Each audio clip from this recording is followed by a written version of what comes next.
and I'll pay for that. So I'm looking for the task to allocate, and then I'm looking for someone who's in this place of excellent to hand it over to. I'm not going to be handed it to someone who operates below the line. That's not going to happen. Yeah. So that's how I build my dream support team. I agree. If I can't find anybody above that line, then I'll do it. But I'm looking for someone above that line that I can outsource to, who's going to take it away and just do a brilliant job. Yeah. It's also becoming a lot easier nowadays as well to tasks that are below the line. If you can't find the right person, it is becoming easier to automate them. Yeah, it is. Yeah, there are so many things now, technology is changing. There's so many tasks that you would have had to have found somebody who's really good, that's consistently good. You can automate those things. There's a lot to do with marketing as well. It's going to change over the next couple of years. So it's worth looking at. Yeah. So if you can't find the dream team, like Tina says, you may have to do it yourself. If you're going to do it yourself, there is something I would do though: schedule time. So that doesn't eat into the other valuable time where you could be doing things that really move the needle more. So next question. Oh, session design. There we go. Session design. Okay, nice. We haven't heard one on that for ages. I always work with double breakthrough sessions and yet can still find myself up against the clock. Sorry, I always work with double breakthrough sessions. That's what it says.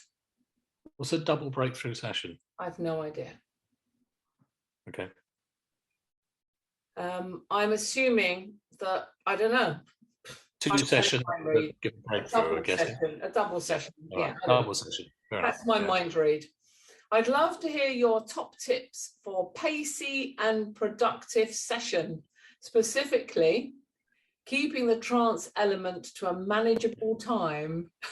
I love this. I love it. Yeah, it's a great question. Manageable for the client to keep listening thereafter. Now, I know you don't record things for your clients. No. You never used to do that. You would give them another. Never done it. It's been asked, and I said no. And my reasoning behind that is, like I said, I will package things within the session. Within the hypnosis, I'm talking to their unconscious. So why the hell would I want their conscious mind to review what we're doing? And it also presupposes, this is my map, that they might need to listen to it again to finish, to do the work. No, that's not happening. So I don't want them unpacking or unpackaging the work that I've done. I'll even give someone most people get amnesia at the end of the hypnosis, so they don't remember what I've said. So the unconscious work can just percolate through the mind. Now, so I do give them recordings, and I actually give them amnesia every time they listen to it, because that instruction is in the recording, and I layer things in it so they get different things. But I mean, that's just because I like to show off. I do that. I do give them recordings, but my recordings aren't always 20 minutes. My recordings can be longer. And in fact, I did something, it was a stress release trance for somebody. And it happened to be 35 minutes and they love it. So I don't think people are going to go, oh, it's over 20 minutes, I'm not listening. I mean, they're not normally that long, but it just happened to be that this particular trance I designed for this person was 35 minutes. But I'll go to the double breakthrough session.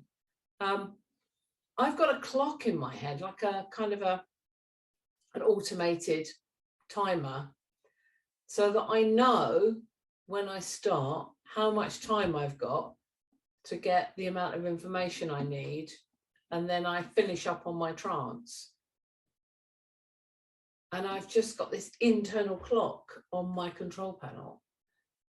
So having a pacey, productive session, it just works. There have been times in the past when it didn't work, which is why I set the clock on my control panel, so my unconscious keeps track. Okay, that's why I love with so many different approaches. You've got a very different approach to me. I don't do that much remedial work with people anymore. It's all very business generative. But so I'm going to talk about remedial work though. I will. There's two things I do. And again, it comes back to the thing I said about John earlier on about, telling them what you're going to tell them, doing the work before you even do the work. Yeah. To me, the session starts as soon as you're in communication with someone. It's the way you pre-frame and set up things. And I will want them to turn up and to be compliant to follow instructions, because I need to be able to lead rather than them lead me. So I'm going to start by getting rapport so I can lead from the very beginning by giving them things to do to test whether they follow instructions, because that's useful knowledge. That will include paying on a certain time. That will include filling in a consent form and giving me the information I need within a certain time. So it's unpackaged from out of their head on the paper, given to me. It's now disassociated. So when they turn up at the session, I'm not having to take them into the problem and listen to the blah, blah, blah for half an hour, because they'll want to unpackage the whole life story, won't they? It's like, I'll keep it short. When I was 2, seriously, okay. So I've got the notes and I go, good, I've got a sense of what they think is going on. I don't need them to repeat any of this. And then I can get straight into the work. I will give them the gift of a few minutes of being able to talk. And after that gift is over, by the time I'm now bored with this, listening to the story they're about to repeat for the 500th time, I'll stop it and go, great, I know what to do, and then straight into the work. So the pre-framework, I also used to send a pack to people which would talk about hypnosis, talk about NLP, talk about change work, and there would be a CD that they'd listen to before they came into the session. So when people stopped using CDs, I'd send an audio recording. So they've already listened to a hypnosis recording before they've come in. They're doing all this compliance. So they're pretty much cooked before we've even started. That makes for a very short, snappy, breakthrough session, like an hour, 90 minutes, kind of done. But I used to have another 90-minute session where they'd come back so we can test the work. And that would always be generally for something which would be generative. There might be sometimes you have to go back and finish off the work. But so that's what I do. That's what I did. A lot of pre-frame work, get them to do the work, give it to you. Lots of trance before, prep, and then straight into change. Next one. Yeah. With a bit more caring than maybe I've just demonstrated. Yeah. A bit more love, a bit more compassion and loving kindness. Yeah.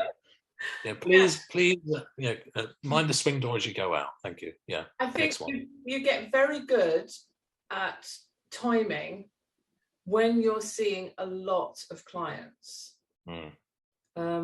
Because I remember when I first started, and I just had the odd client here and there, I would take as long as I wanted. I mean, I would practice, I would be trying out lots of different techniques, lots of different things. They were my guinea pig and they paid to be there. And I had plenty of practice, plenty of time to see what worked. And then gradually, as I became more busy, and then I might have I might have 5 people at the clinic in one day. I couldn't afford to go over. And I always wanted a half an hour in between each person, because I wanted that time for me to wash my hands, clear my head, get my energy set right for the next one. And you learn pretty quickly when you've got a lot of people how to do that, and you keep track of your time. Yeah, absolutely. In fact, I just remember there was the time I used to put a CD on, so I had music playing in the background. And after a while, I went, okay, that's track number 4. I'm halfway through the session. That was really useful until I realised I had an internal clock. I didn't need it. Yeah,